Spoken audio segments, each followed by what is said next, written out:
कैसे जोड़ूं मैं झूठे दावे कैसे तोलूं. سلام حمزه.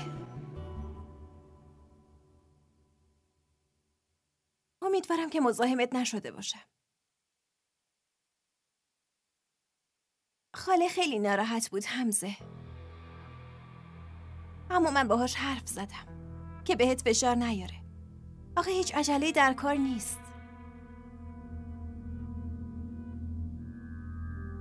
ما هنوز هم باید با هم وقت بگذرونیم تا همدیگر رو درست بشناسیم. مگه نه؟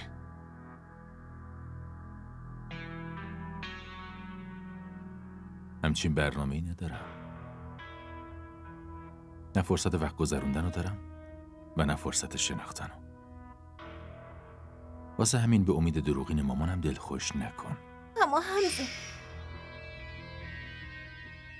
بهت گفتم که برام مهم نیست. ناراحتی و نگرانی مامانم، رویاها و آرزوهایی برآورده نشدهش برام مهم نیست.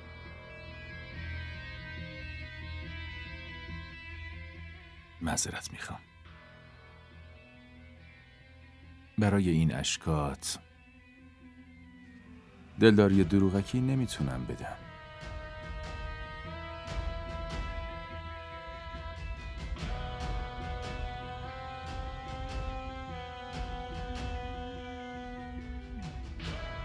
حمزه، من باید برم خونه. خداحافظ.